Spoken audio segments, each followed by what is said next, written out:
GKT Engineering, a daily knowledge track platform for JEE aspirants. मेरा नाम ओम प्रकाश बहरा है। मेरे जेई मींस जनवरी सेशन में 300 आउट ऑफ 300 और 100 परसेंटाइल आए हैं। इस बात का क्रेडिट मैं मेरे पेरेंट्स और एलन की फैकल्टी को देना चाहूँगा। मैंने फिजिक्स केमिस्ट्री मैथ्स की पढ़ाई कैसे की मैं वो अभी बताने वाला हूँ। केमिस्ट्री की पढ़ाई मैंने जो मटेरियल मिला उसके साथ मैं एनसीईआरटी केमिस्ट्री को बहुत फोकस दिया। उसके ऑलमोस्ट सारे टॉपिक बहुत ही इंपॉर्टेंट है। आपको हर टॉपिक को पढ़ना चाहिए।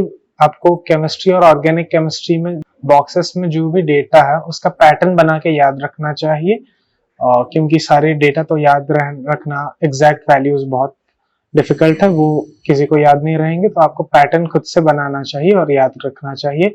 अगर आपको सारे टॉपिक ना हो पाए तो मैं आपको एडवाइस दूंगा कि आप सॉल्ट एनालिसिस को फोकस दीजिए, क्योंकि उससे क्वेश्चन आते हैं और क्वेश्चन तो किसी से भी आ सकता है। सॉल्ट एनालिसिस, पीरियोडिक प्रॉपर्टीज, उन सब पे तो फोकस करना ही है। ब्लॉक केमिस्ट्री में से पी ब्लॉक को इतना इंडक्ट करने की जरूरत नहीं है, बट उनके जो भी बॉक्सेस में जो इन्फॉर्मेशन है, मेल्टिंग पॉइंट का ऑर्डर हो गया, बॉइलिंग पॉइंट का ऑर्डर हो गया, उन सबको आपको पैटर्न बना के याद रखना पड़ेगा। केमिस्ट्री को ऑलमोस्ट फुली कवर करना पड़ेगा। क्वेश्चन प्रैक्टिस के लिए आप एग्जाम्पलार से क्वेश्चन प्रैक्टिस कर सकते हैं। उसमें अच्छे अच्छे क्वेश्चन है आपको, बट आंसर कीज चेक करनी पड़ेगी, क्योंकि सारे की उसके सही नहीं भी हो सकते हैं। तो केमिस्ट्री के लिए एनसीईआरटी ही फाइनल सोल्यूशन है, उससे आगे बिल्कुल जाने की जरूरत नहीं। फिजिक्स में मैं बोलूंगा कि एनसीईआरटी के कुछ ही टॉपिक्स आपको कवर करने चाहिए। इलेक्ट्रोस्टैटिक्स हो गया, सेमीकंडक्टर्स हो गया, बस यही टॉपिक्स में आपको एनसीईआरटी कवर करनी चाहिए। बाकी सारे टॉपिक्स में एनसीईआरटी उतने लेवल का नहीं है जिस लेवल के क्वेश्चन आ रहे हैं। तो मेरे को तो कुछ एक्स्ट्रा करना नहीं पड़ा, क्योंकि मेरे को मटेरियल मिल गया था। बट अगर आप करना चाहते हैं तो आप एचसी वर्मा कर सकते हैं। उससे ऊपर तक फिजिक्स में जाने की जरूरत नहीं है मेंस के लिए। मैथमेटिक्स के लिए एनसीईआरटी बिल्कुल सफिशिएंट नहीं है। उसमें एनसीईआरटी के आप चाहो तो कर सकते हो, बट एनसीईआरटी बिल्कुल अनइम्पोर्टेंट है। मैं उससे बेटर बोलूंगा कि आप मैथमेटिक्स का सिलेबस प्रिंट कर दीजिए और टॉपिक वाइज एक एक टॉपिक को एनालाइज कीजिए, क्योंकि आपको उसकी डायरेक्ट कोई ऐसी बुक नहीं मिलेगी जिसमें सारा इन्फॉर्मेशन हो। आपको प्रॉब्लम बुक्स मिलेगी। थ्योरी के लिए अगर आप चाहे एनसीईआरटी कवर कर सकते हैं, बट क्वेश्चंस प्रैक्टिस से ही मैथमेटिक्स होगा। तो आप अगर करना चाहते हैं प्रॉब्लम बुक्स खरीद के मैथमेटिक्स को कवर कर सकते हैं। वही मैथमेटिक्स के लिए कोई ऐसी बुक नहीं मिलेगी थ्योरी, क्योंकि मैथमेटिक्स में आपको कवर नहीं करनी होगी। और ऐसे तीनों टॉपिक्स हो जाने के बाद मैं आपको ये रिकमेंडेशन दूंगा कि आप past year problem sets practice कीजिए। टॉपिक वाइज तो करना ही है, बट मेनली मैं बोलूंगा कि 3 आवर टेस्ट दीजिए आप पुराने जेईई मेंस के पेपर्स के, ताकि आपको एग्जाम एनवायरनमेंट की एक हैबिट हो जाए। एग्जाम हॉल के लिए पहली बात, आपको पैनिक अवॉइड करने के लिए पहले तो पेपर्स प्रैक्टिस कर लेने चाहिए। एग्जाम हॉल में जब जाए तो मुझे भी पहले जब मैं क्वेश्चन देने को बैठा था तब मेरे को पैनिक लगा था, बट फिर क्वेश्चन स्टार्ट करने के बाद वो मेरे को ऐसा लगा था कि कुछ एक्स्ट्रा ऑर्डिनरी नहीं है, क्योंकि मेंस में जनरली ऐसा कोई एक्स्ट्रा ऑर्डिनरी क्वेश्चन नहीं आता जो आपने कभी किया ना हो। जिस टाइप के सारे टाइप के क्वेश्चन जो आएंगे वो आप पहले प्रैक्टिस कर चुके होंगे। अगर आप पास्ट ईयर मेंस के प्रॉब्लम्स किए हैं या फिर प्रॉब्लम बुक्स प्रैक्टिस करते हैं या थ्योरी आपने पढ़ी हुई है, क्योंकि कोई out of the syllabus mains में कभी जाता नहीं, तो विद इन द सिलेबस रह के ही सारे क्वेश्चन हो जाता है। इसलिए आपको एग्जाम में ये सोच के चलना है कि मैं जैसे सारे क्वेश्चन हो सकते हैं।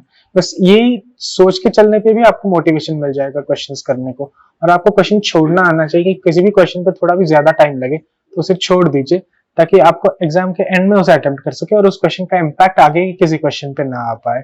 कोचिंग में तो मैं क्लासेस जब अटेंड करता था उसमें तो टाइम जाता था, उससे फायदा भी होता था, क्योंकि क्लासेस में टीचर के साथ डिस्कशन में कर सकते हैं, क्वेश्चंस प्रैक्टिस हो ही रही। सेल्फ स्टडी के टाइम में मैं generally past year questions practice करता था, या फिर सेल्फ स्टडी जो होमवर्क मिला है वो करता था। सेल्फ स्टडी में मैं बस केमिस्ट्री मेनली सेल्फ स्टडी करता था, क्योंकि मैं केमिस्ट्री इतना अच्छा पढ़ा नहीं था। बट थ्योरी के लिए एनसीईआरटी सेल्फ स्टडी करना बहुत जरूरी है, क्योंकि केमिस्ट्री याद रखने का ही टॉपिक है। मैथमेटिक्स और फिजिक्स में क्वेश्चंस प्रैक्टिस को मैं ज्यादा रिकमेंडेशन दूंगा, और टीचर्स के साथ डिस्कशन करते ही रहता था डाउट क्लियरिंग के लिए, मोटिवेशन के लिए। तो उससे मेरा टाइम जनरली उन चीजों में इन्वॉल्व रहता था। कोचिंग नहीं जा सकते तो मेंस के लिए मैं बोलूंगा कि केमिस्ट्री के लिए तो आपको एनसीईआरटी ही कवर करनी है, एग्जाम्पलर और किसी चीज की जरूरत नहीं केमिस्ट्री के लिए। पास्ट ईयर प्रॉब्लम्स तो तीनों सब्जेक्ट पे करने हैं। फिजिक्स के लिए आपको एचसी वर्मा कवर करनी है। मैथ्स के लिए आई डोंट थिंक ये वैसा एक कोई सिंगुलर प्रॉब्लम बुक है, क्योंकि मैंने वैसे प्रैक्टिस नहीं किया, बट आपको एटलीस्ट एग्जाम्पलर तो करना ही पड़ेगा। एनसीईआरटी में उस मैथ्स इतना उस लेवल तक का नहीं है जितना मेंस में आता है, बट एग्जाम्पलर करना पड़ेगा। और आपको पास्ट ईयर प्रॉब्लम बुक्स जब करेंगे तो उनमें आपको कोई भी क्वेश्चन ऐसा नया लगे, वो उस पे आपको उस थ्योरी को आपको ढूंढना पड़ेगा। और आपको खुद के नोट्स बना देने चाहिए मैथ्स में फॉर्मूला के।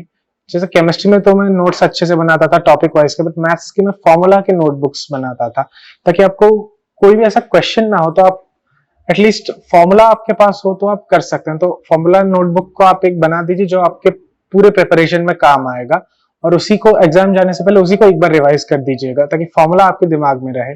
इससे टाइम भी सेव होता है, और नए नए क्वेश्चंस करने के टाइम आप मेथड ऑफ सॉल्विंग पे ज्यादा फोकस दे सकते हैं रादर देन रोट मेमोराइजेशन। सुबह आप मैथ्स कर सकते हैं अगर माइंड फ्रेश रहे, या फिर केमिस्ट्री पढ़ सकते हैं आपको याद रखना हो तो। मैं जनरली टाइम मैनेजमेंट मैंने उस पर इतना फोकस नहीं दिया, क्योंकि क्लासेस सुबह थी तो most of the time classes में ही जाता था।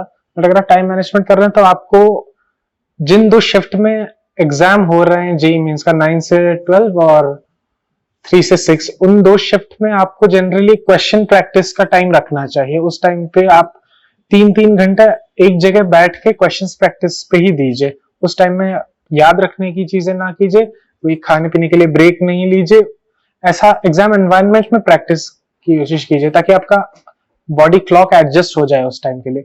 बाकी सारा टाइम आप क्वेश्चंस रिवीजन में दे सकते हैं, या थ्योरी प्रैक्टिस में दे सकते हैं, मेमोराइजेशन में दे सकते हैं, और डाउट क्लियरिंग में दे सकते हैं। बट उस टाइम में क्वेश्चन प्रैक्टिस को रखिए ताकि आपका माइंड उस टाइम में फ्रेश रहे। मैथ्स में अगर आप फॉर्मूलाज रिवाइज कर रहे हैं तो उसका बेस्ट है कि आप क्वेश्चंस प्रैक्टिस से ही कीजिए, या फिर फॉर्मूलाज को प्रूव करने की कोशिश कीजिए। बट सारे फॉर्मूले प्रूव करने की जरूरत नहीं, क्योंकि हमें बस रिजल्ट मैटर करता है। तो जो आसान फॉर्मूले है मैं बोलूंगा कि उनको प्रूव करना ही एक बेस्ट प्रैक्टिस हो जाएगा। बट अगर जो फॉर्मूले ज्यादा कॉम्प्लिकेटेड हो जाए तो उस फॉर्मूले से होने वाले क्वेश्चंस प्रैक्टिस करना आपको ज्यादा फायदेमंद होगा, ताकि उस फॉर्मूले को यूज करना आपको आ सके। फिजिक्स के सारे फॉर्मूले तो जनरली एप्लीकेशन बेस्ड ही होता है। केमिस्ट्री में तो ज्यादा फॉर्मूले नहीं, उसमें थ्योरी है, तो वो तो आपको याद ही रखना पड़ेगा। तो केमिस्ट्री में फॉर्मूले का कोई मतलब नहीं रहता। मैं ये कहना चाहूंगा कि जेई मेंस अगर आप दे रहे हैं तो आप उसके लिए अपना फुल एफर्ट दीजिए, क्योंकि इससे पहले क्वेश्चंस आप दे रहे हैं, इससे पहले आप पेपर दिया, अच्छा हुआ ना हुआ उस पर फोकस ना कीजिए। आप अपना बेस्ट एफर्ट इसमें दीजिए, सिले मिस्टेक मिनिमाइज करने की कोशिश कीजिए, क्योंकि जो पहले हो गया वो आगे के रिजल्ट पे इम्पैक्ट नहीं आना चाहिए उसका। और पहले आपने जो जो गलतियां की, अगर आपने एरर नोटबुक बनाया है उसका, तो उसको एक बार पढ़ लीजिए ताकि आप वो गलतियां रिपीट ना करें।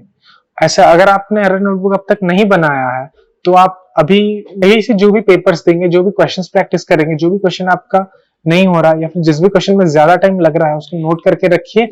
और इन क्वेश्चंस को, या फिर जिस थ्योरी की वजह से आपके क्वेश्चंस नहीं हुए, उसको एक बार रिवाइज कर लीजिए एग्जाम जाने से पहले। एग्जाम के एक दिन पहले आपको कुछ पढ़ना है और रिवाइज नहीं करना चाहिए, तब आपको रिलैक्स करना चाहिए, क्योंकि लास्ट डे स्टडी से कोई जनरली फायदा होने नहीं वाला। तब आपका माइंड काम रहना चाहिए।